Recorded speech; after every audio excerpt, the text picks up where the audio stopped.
Grab Channel TV. Dito tayo ngayon guys sa Pasong Tumana River. Itong ilog guys, ito yung ilog. Kasalukuyan po ang ginagawa ang ilog guys. Yan. May gumagawa po dito. Tataasan po nila yung ilog kasi mababa po ito. Pag may mga bagyo, malakas ang ulan, umapaw po ito dito, umapaw ito ilog. Lagi po ako dito sa lagi ako namadaan dito sa ilog na to. Umapaw po ito. Ba yan. Ngayon tataasan nila yung dito, yung tulay. Ayan po, ginagawa po nila guys. Update na lang tayo sa sunod guys.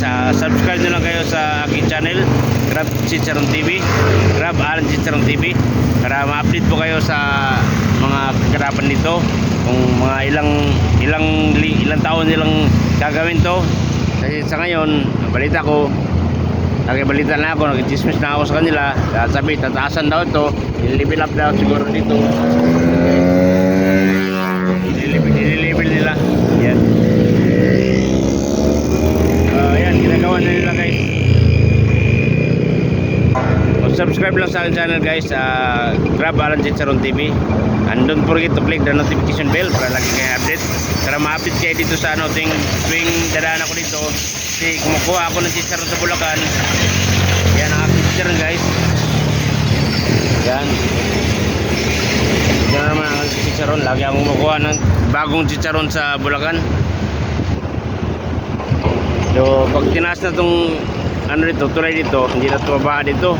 Kasi pag ulan, kasi malakas ang ulan, mahirapan akong dumaan dito. Di ako magadaan kasi pumabaha nga, umapaw. Pero kahit paano, tinatawid pa rin natin para lang tayo makatawid, para makakuha tayo ng chicharon para magtinda natin. Siguro sa mga ilang buwan dito, ilang month, siguro baka tataasan na to, maayos na nila. Ayan guys, ginagawa nila guys.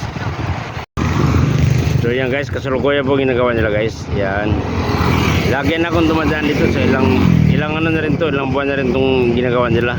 Simula pa rin to doon kasi bawat gilid ng ilog na to is sinisimento nila para mawala yan. Sinisimento yan pa nila yan dyan hanggang doon yan guys. Hanggang doon yan sa ikot yan, Santa Maria yan, buong Santa Maria, Bulacan. So yan guys, may gumagawa po. Tataasan daw nila yan, yan. So yun na lang guys. Yun na lang, pa-subscribe nyo lang sa akin channel guys para sa kaganapan dito kung ilang nilang gagawin to. See you next.